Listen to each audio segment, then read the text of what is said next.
ꯃꯌꯥꯝꯕꯨ ꯈꯨꯔꯨꯝꯖꯔꯤ ꯉꯁꯤꯗꯤ ꯄꯣꯛ ꯆꯥꯗꯨꯅꯦ ꯑꯗꯨꯒ ꯁꯂꯥꯗꯁꯨ ꯂꯩꯔꯦ ꯁꯤꯗ ꯃꯥꯏ ꯃꯍꯤ ꯒ꯭ꯔꯦꯚꯤ ꯑꯗꯨꯗꯤ ꯍꯧꯔꯁꯤꯅꯦ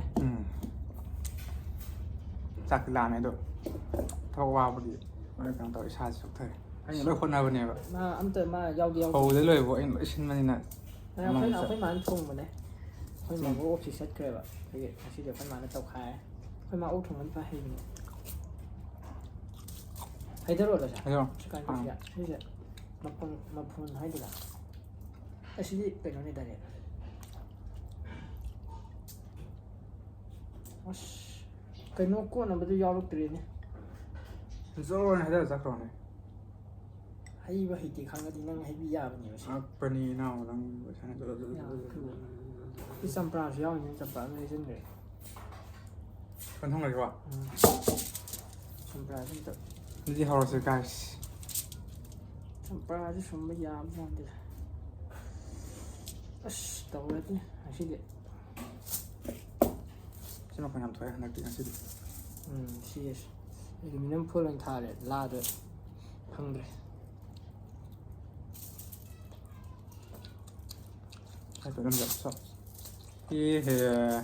ꯆꯥꯎꯔꯦ ꯕ꯭ꯔꯗꯔ ꯃꯌꯥꯝ ꯎꯠꯂꯣꯒꯦ ꯁꯤꯁꯨ ꯁꯨꯃꯥꯏꯅꯁꯨ ꯆꯥꯎꯍꯦ ꯆꯥꯎꯔꯦ ꯃꯥꯏꯒꯣꯟꯗ ꯆꯥꯎꯔꯦ ꯃꯥꯏꯁꯤꯗꯤ ꯑꯩꯉꯣꯟꯗ ꯍꯦꯟꯅ ꯆꯥꯎꯕ ꯍꯥꯏꯔꯒ ꯃꯥꯏꯁꯤꯅ ꯏꯁ ꯃꯥꯏ ꯑꯩꯉꯣꯟꯗ ꯍꯦꯟꯅ ꯆꯥꯎꯋꯦ ꯆꯥꯁꯤꯜꯂ ꯅꯃꯥꯏ ꯈꯨꯝꯂꯛꯑꯦ ꯅꯪ ꯁꯧꯗꯤ ꯍꯧꯔꯅꯤ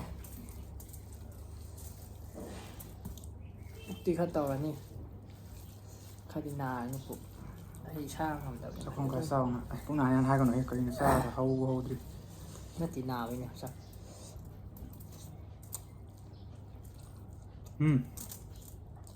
Cheers.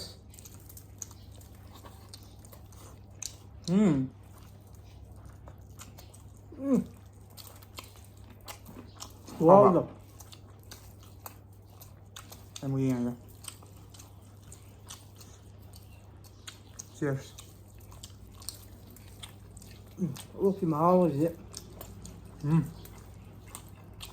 ꯌꯥꯎꯏꯀꯣ ꯑꯩꯈꯣꯏ ꯃꯥ ꯇꯤꯛꯑꯦ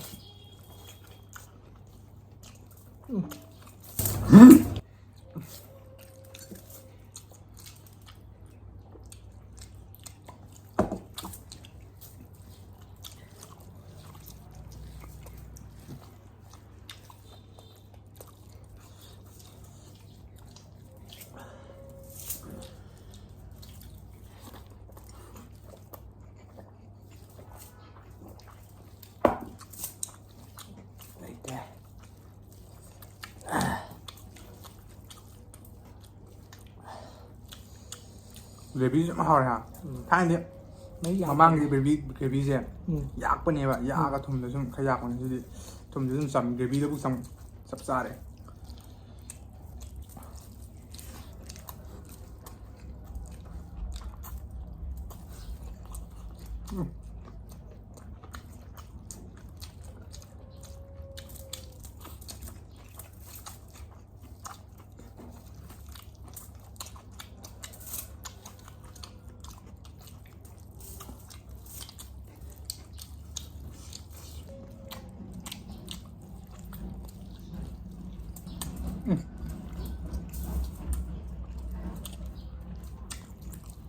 수만 싸우면 못 싸우지 없어요.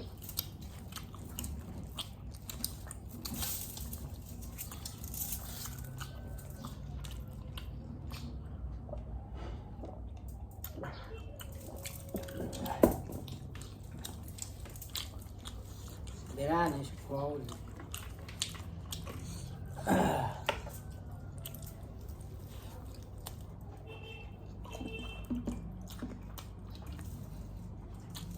나 오늘 봐도 말해 밑으로 싱해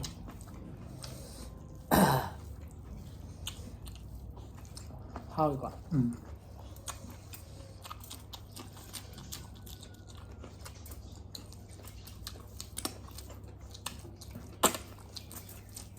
짜겠다 그럴까 부럽다 옥자오고 옥자오 레몬 ไ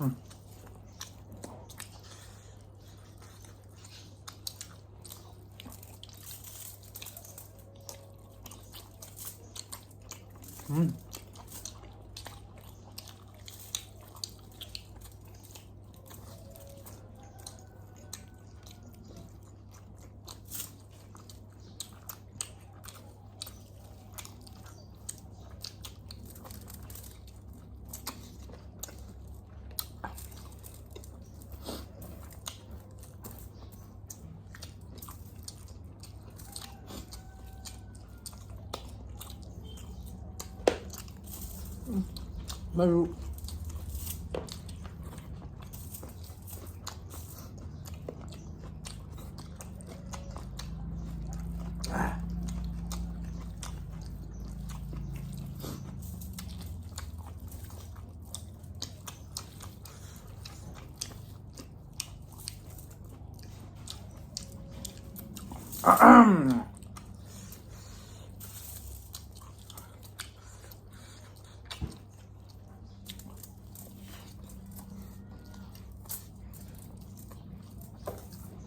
ต้นร้อนกับ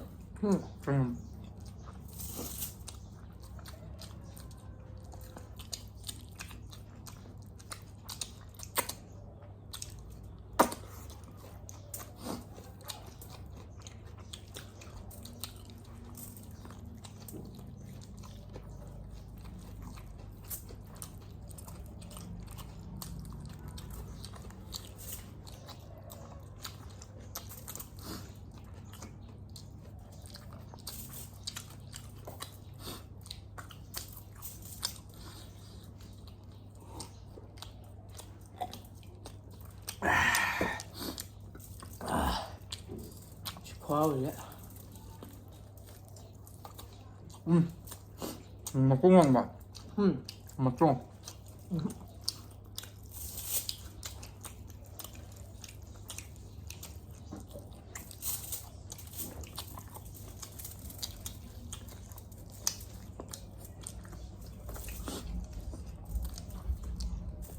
เดี๋ยวทุกทีก่อนนะเดี๋ยวทุกแต่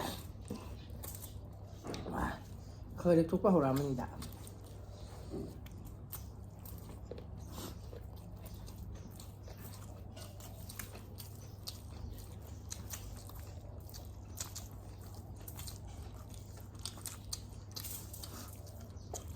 มาดูใช่ไหมครับพี่เกณฑ์มันจะหายไปไหนบ้าง ยาเดี๋ยวมือรู้โรคตัวไม่อร่อยได้แหละมวยก็ขันนี่โรคตัวอร่อยมาดู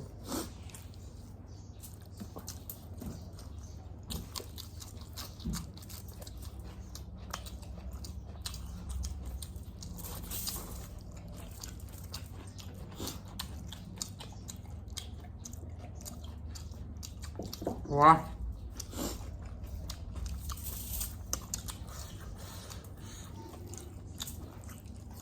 순지도 빼랭아 신놈이다.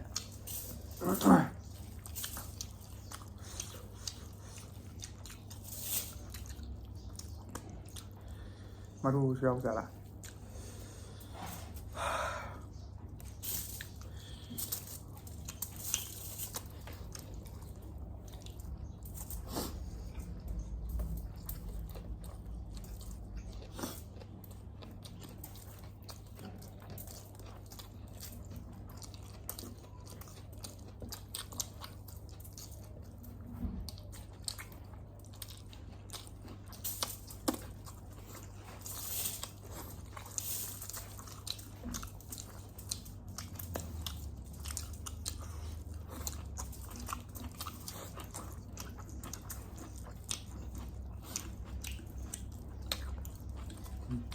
아이고야.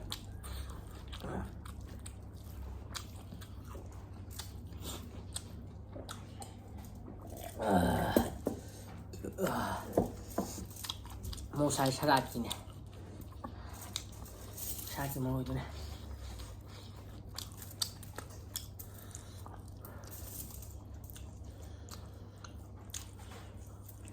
잠깐만.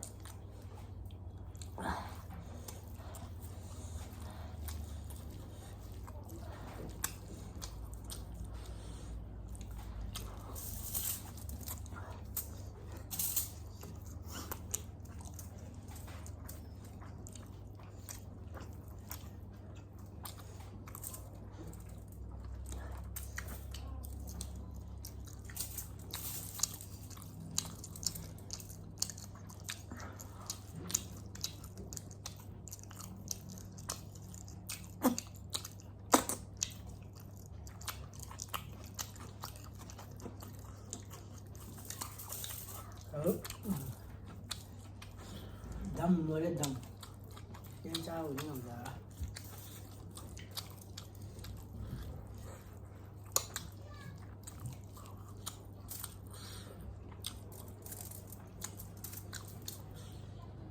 ꯍꯥꯎꯕ ꯇꯧꯕ ꯉꯁꯤ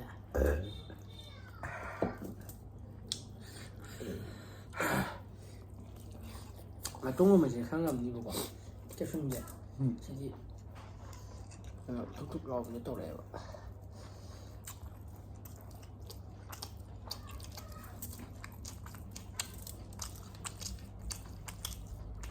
뭐라? ꯆꯨꯖꯥꯛꯒꯤꯗꯝ 그냥 캡슐 해주자. 사토 짜배하라. 예 봐보네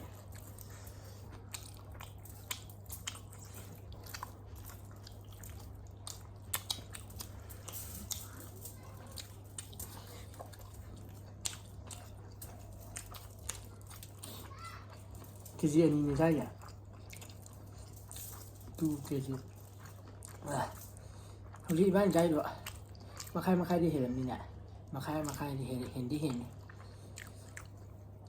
짜와요 700g, 700g. 맞아 맞아 그럼내 기준이 돼요 자 저거 업무도 이게 진짜 아마 저거 좀 혼자 오네 맞아 난 할로. 자 뭐 나는 뭐니다 아이자가 비달. 내려 살자 이거 나 이신 탁보게도 해 일단. 아이고. वीडियो से भाई भाई वीडियो मतलब था चाहिए लाइक शेयर सब्सक्राइब कमेंट तो वीडियो